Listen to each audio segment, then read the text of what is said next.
Air ialah bahan kimia tak organik, sinar, tidak berasa, tidak berbau dan hampir tidak berwarna yang merupakan juzuk utama hidrosfera bumi dan cecair semua organisma hidup yang diketahui. Dalam Islam, terdapat 4 jenis air iaitu air mutlak, air musyamas, air mustakmal dan air mutanajis. Air mutlak adalah semua utama umat Islam digunakan untuk beribadat dan dalam kehidupan harian. Terdapat 7 jenis air mutlak iaitu air perigi, air sungai, air mata air embun, air laut, air hujan, air salji. Allah menciptakan pelbagai sumber air untuk manfaat bumi. Maka, video ini dirakam untuk menghuraikan beberapa objektif berkenaan hikmah penciptaan air. Yang paling utama adalah menjelaskan hikmah penciptaan air yang terkandung dalam Al-Quran dan dapatan kajian sains. Seterusnya, menganalisis mesej yang tersirat di sebalik hikmah penciptaan air menurut sains.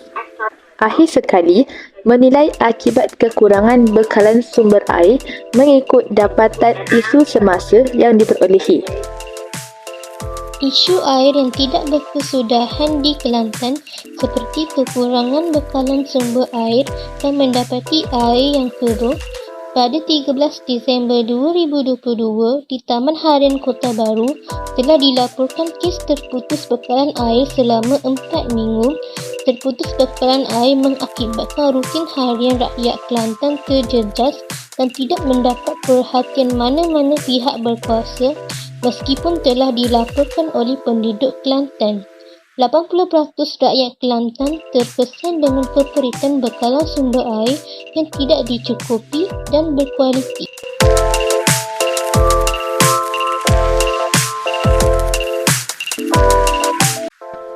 Tahukah anda bahawa di dalam tubuh badan manusia mempunyai kira-kira 60% air bersamaan dengan 40 liter?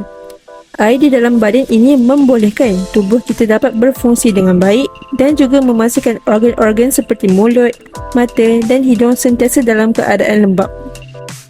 Selain itu, air juga berfungsi untuk membantu proses pencernaan berjalan dengan lancar dan dapat menghindarkan tubuh kita daripada sembelit. Air dapat membantu untuk memulihkan masalah asid dalam perut dan air serta fiber juga dapat membantu memulihkan sembelit yang berpunca daripada kekurangan air di dalam badan.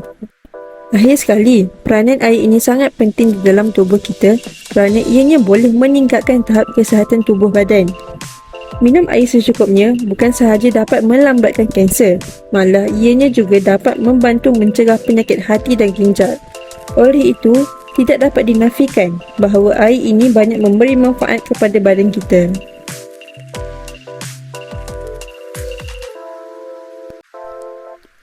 Fakta sains kedua adalah seorang saintis Jepun yang bernama Dr. Masaru Emoto telah menjalankan satu eksperimen ke atas air. Eksperimen yang dijalankan oleh Dr. Masaru ialah mendedahkan molekul-molekul air kepada pengaruh positif dan juga negatif. Daripada hasil kajian, molekul-molekul air yang terdedah kepada pengaruh positif menghasilkan bentuk yang sangat cantik, manakala molekul-molekul air yang terdedah kepada pengaruh negatif tidak menghasilkan bentuk dan kelihatan buruk. Eksperimen ini juga dilakukan ke atas air Zam-Zam. Dan eksperimen ini juga telah dibentangkan oleh Dr. Masaru Emoto sendiri di Persatuan Bangsa-Bangsa Bersatu PBB pada Mac 2005 di New York. Ini adalah antara contoh-contoh molekul air yang terbentuk daripada hasil eksperimen. Fakta sains terakhir adalah tentang pertembungan dua air laut yang berbeza, iaitu antara air laut masin dan air laut tawar.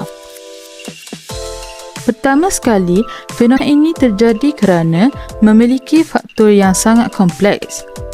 Antaranya ialah perbezaan jisim ketumpatan cecair, peratus garam dalam air yang berbeza, putaran bumi, perbezaan iklim dan banyak lagi. Selain itu, menurut sains juga, hidupan laut tawar tidak boleh hidup di lautan masin dan begitu juga hidupan laut masin tidak boleh hidup di lautan tawar. Justru itu, fenomena ini juga dikenali sebagai tegangan permukaan yang juga diperkenalkan oleh seorang ahli oceanografi bernama Francis J. Cousteau. Ini merupakan rajah yang menunjukkan bagaimana fenomena ini berlaku. Di dalam Al-Quran, dalam surah Al-Anbiya ayat 30, Allah berfirman, maksudnya, dan kami jadikan segala sesuatu yang hidup berasal dari air. Maka, mengapa mereka tidak beriman? Ayat ini menunjukkan bahawa air memainkan peranan yang penting dalam kejadian pelbagai makhluk Allah, seperti manusia, binatang, alam sekitar dan lain-lain. Air juga merupakan aspek yang terpenting dalam badan manusia, dan kita sebagai hamba-Nya hendaklah mensyukuri dan beriman kepada Allah yang telah memberikan kenikmatan dan kurniaan air ini kepada kita untuk menjalani hidup dan dapat menjalankan ibadah sebagai seorang Muslim.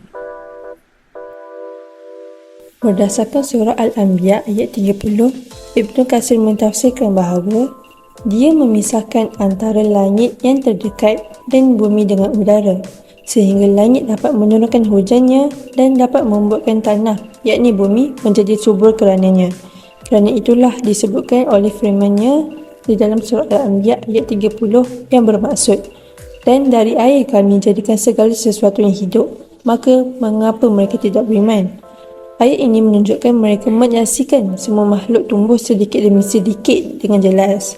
Semuanya itu menunjukkan adanya pencipta yang membuat semuanya, berkehendak memilih dan maha berkuasa ke atas segala sesuatu.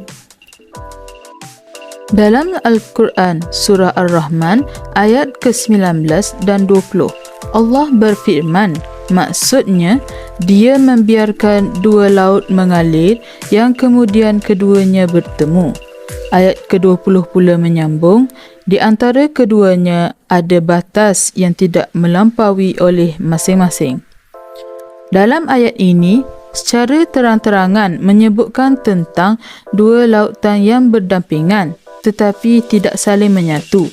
Dan ayat ini juga menjelaskan berkaitan fenomena alam.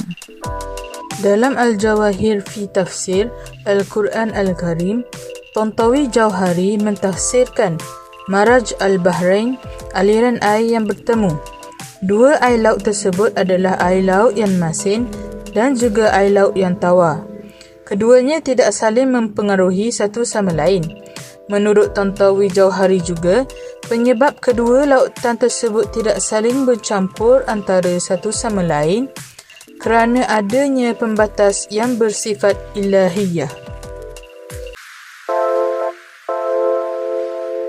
Kesimpulannya, air membawa pelbagai manfaat untuk manusia, haiwan, malahan juga alam sekitar.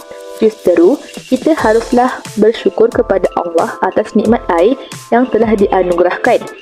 Terdapat hadis Nabi berkenaan tentang penjagaan air, iaitu dari Jabir radhiyallahu anhu dari Nabi SAW bahwasanya beliau melarang air yang tidak mengalir untuk dikotori atau dibuang najis ke sana.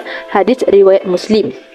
Berdasarkan hadis di atas, manusia haruslah menyayangi sungai, iaitu jangan mencemarkan sungai dengan membuang sampah dan sisa toksik. Hal ini supaya generasi akan datang dapat menggunakan air sungai yang bersih.